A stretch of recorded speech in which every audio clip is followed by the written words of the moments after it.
कवानीन का बायोलॉजिकल मज़ाहिर पर इतलाक बायोफिजिक्स कहलाता है। अब पहले इसको समझ लो होता क्या है। फिजिक्स के कवानीन, कानून की जमा होता है कवानीन का बायोलॉजिकल मज़ाहिर।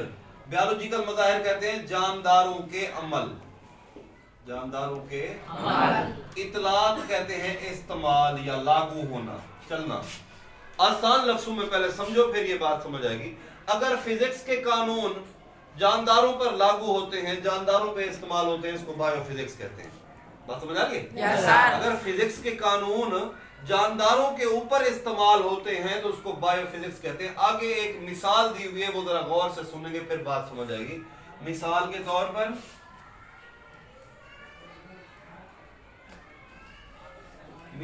के तौर पर जानवरों की टांगें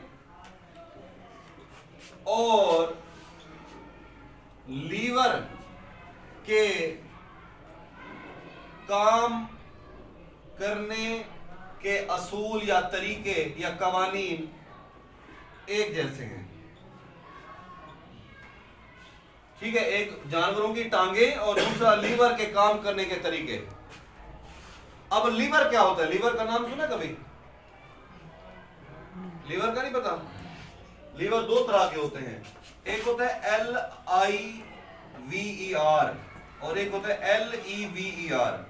इस लीवर का मतलब होता है जिगर, इस लीवर का मतलब है सादा मशीन।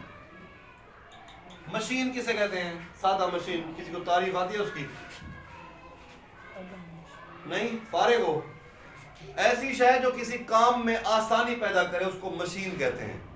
जो इंसान के काम में आसानी पैदा करे उसको क्या कहते हैं? मशीन कहते हैं। तो लीवर एक सादा मशीन है, ये हमारे काम में आसानी पैदा करती है। मैं आपको समझाऊं, आपने हाथ वाली रेडी देखी है? आप हाथ की रेडी के ऊपर 3 सीमेंट की बोरियां उठा के लेके जा सकते हैं, ऐसे आपसे एक भी नहीं उठाई जाती। ऐसे ही कुल्हाड़ी है, वो पहले से इस तरह से उसकी शक्ल बनी हुई होती है, ये पतला हिस्सा, ये मोटा हिस्सा, पतला हिस्सा इसको पहले चीरता है, मोटा हिस्सा उसको फाड़ता है, अलग करता है। ये काम में आसानी पैदा करती है। इसी तरह से जो दरवाजा है, दरवाजे के ऊपर अगर कब्जे ना लगे हुए हों और दरवाजे को उठा के आप बंद करें और उठा के उसको खोलें तो आपके लिए मसाइल हैं, आपके लिए काम आसान नहीं है। तो आसानी कौन पैदा कर रहे हैं? ये कब्जे कर रहे हैं, ये सादा मशीन है। ये क्या है? सादा मशीन है। तो सादा मशीन क्या होती है? जो काम में आसानी पैदा करती है। जब शटरिंग कर रहे होते हैं, ऊपर लेके जा रहे होते हैं सीमेंट बजरी वगैरह, तो उसके ऊपर एक रस्सी से एक पट्टी बनी हुई होती है, पुल्ली बनी हुई होती है। आप ऐसे अगर पुल्ली से ऐसे आप कोई वजन उठाओगे ना, आपसे नहीं उठाया जाएगा। अगर पुल्ली लगी हुई है, आप उसके ऊपर रस्सी लगा के इसको अगर खींचेंगे तो आसानी से आप उसको उठा सकते हैं। तो जो चीजें काम में आसानी पैदा करती हैं उसको सादा मशीन कहते हैं। तो लीवर सादा मशीन है। अब आ जाओ उसका इंसानों के ऊपर, जानदारों के ऊपर इतलाक। ये है जानवरों की टांगें।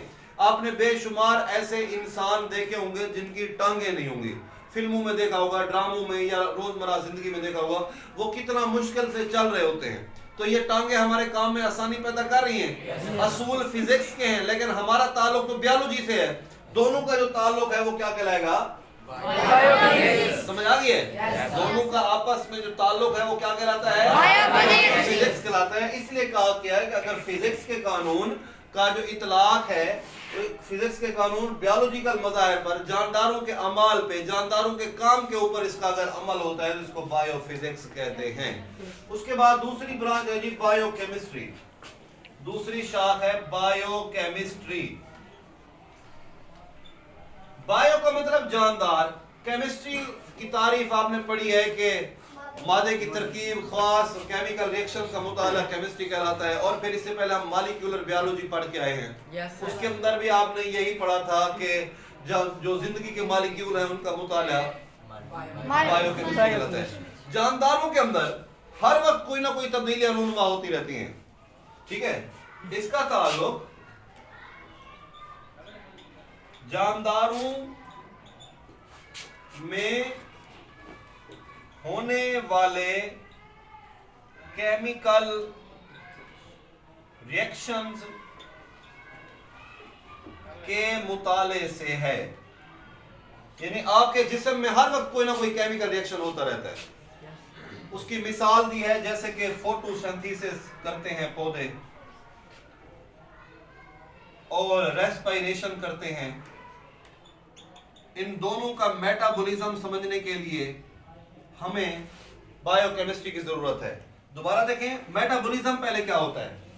मेटाबॉलिज्म जो है वो यूनानी जुबान का लफ्ज है जिसका मतलब है तब्दीली। हर जानदार हर वक्त कोई ना कोई उसके अंदर तब्दीली रूनुमा होती रहती है। आप खाना खाते हो, आपकी भूख खत्म हो गई, ये आपके अंदर तब्दीली रूनुमा हो गई। आपने खाना नहीं खाया, आपको भूख लग गई, ये आपके अंदर तब्दीली है। आप बीमार थे, आपने दवाई इस्तेमाल की, आप ठीक हो गए, ये आपके अंदर तब्दीली है। आप ठीक थे, आप बीमार हो गए, ये आपके अंदर तब्दीली है। आप छोटे थे, आप बड़े हो गए हो, ये आपके अंदर तब्दीली है। इसी तरह से जब आपको कहीं पे चोट लगी है, आपके सेल्स टूट गए, ये तब्दीली है। उसके बाद आपके अंदर वो सेल्स दोबारा बन गए, ये फिर तब्दीली है। हर वक्त हर जानदार जो है वो उसके अंदर कोई ना कोई तब्दीली रूनुमा होती रहती। कभी आपका ब्लड प्रेशर बढ़ गया, कभी कम हो गया, कभी आपके दिल की धड़कन की रफ्तार कम हो गई, कभी ज्यादा हो गई। काम के आपको किसी को पता चला कि जो है ना आपको सजा देने के लिए कोई आ रहे हैं, आपके दिल की धड़कन की रफ्तार तेज हो गई है, आप भाग रहे हैं, आपके दिल की धड़कन की रफ्तार तेज हो गई है। आप स्लो हो गए, आराम से बैठे हुए रिलैक्स हैं, आपके दिल की धड़कन की रफ्तार कम हो गई है। ये जो आपके जिस्म के अंदर हर वक्त कोई ना कोई तब्दीली रूनुमा होती रहती है, इसको मेटाबॉलिज्म कहते हैं। इसे क्या कहते हैं? अब बात है फोटोसिंथेसिस की। ये मिसालें हैं बायोकेमिस्ट्री की। फोटो का मतलब होता है रोशनी और सिंथेसिस कहते हैं तैयार करना। सूरज की रोशनी की मदद से पौधों का खुराक तैयार करना फोटोसिंथेसिस कहलाता है। सूरज की रोशनी की मदद से पौधों का खुराक तैयार करना क्या कहलाता है? वो कैसे होता है अमल, वो देखें। वो होती है पहले कार्बन डाइऑक्साइड मिलती है पानी के साथ, जैसे मिलती है ऐसे पौधों के अंदर ये मिलती है जिसके अंदर क्लोरोफिल पाया जाता है, और सूरज की रोशनी का होना इसके लिए जरूरी है। इनके मिलने से बनता है ग्लूकोज, और साथ में बाई प्रोडक्ट बनती है ऑक्सीजन। बाई का मतलब दूसरी प्रोडक्ट कहते हैं हासिल होने वाली चीज, यानी दूसरी जो चीज बनती है वो है ऑक्सीजन। ठीक है, अब ये जरा देखें, ये कार्बन डाइऑक्साइड, ये पानी, ये ग्लूकोज, ये ऑक्सीजन, अगर देखा जाए ये कीमियाई मसावात है, केमिकल इक्वेशन है। और केमिकल इक्वेशन का जो ताल्लुक होता है वो किससे होता है? केमिस्ट्री से। लेकिन ये अमल हो किसके अंदर रहा है? दोनों का ताल्लुक किससे है? दोनों का ताल्लुक क्या कहलाएगा? ये केमिकल रिएक्शन का ताल्लुक केमिस्ट्री से है, लेकिन पौधों का ताल्लुक बायोलॉजी से है, और दोनों का ताल्लुक बायोकेमिस्ट्री कहलाता है। दूसरी मिसाल है जी रेस्पिरेशन। रेस्पिरेशन कहते हैं सांस लेने का अमल। सांस लेने के अमल में इस अमल को उलट कर दो, फोटोसिंथेसिस को उलट कर दो। इस ग्लूकोज को तोड़ा जाता है ऑक्सीजन की मदद से, और उससे कार्बन डाइऑक्साइड और पानी बनते हैं, तो ये अमल रेस्पिरेशन कहलाता है। ये है हमारे पास ग्लूकोज, और इसके साथ ही इससे ऑक्सीजन की मदद से इसको तोड़ा जाता है। जैसे तोड़ते हैं तो इससे बनता है पानी, साथ में कार्बन डाइऑक्साइड, और साथ में पैदा होती है एनर्जी। ऐसा अमल कहलाता है रेस्पिरेशन। ऐसा अमल रेस्पिरेशन कहलाता है। ये रेस्पिरेशन का अमल है, ये भी एक केमिकल रिएक्शन है।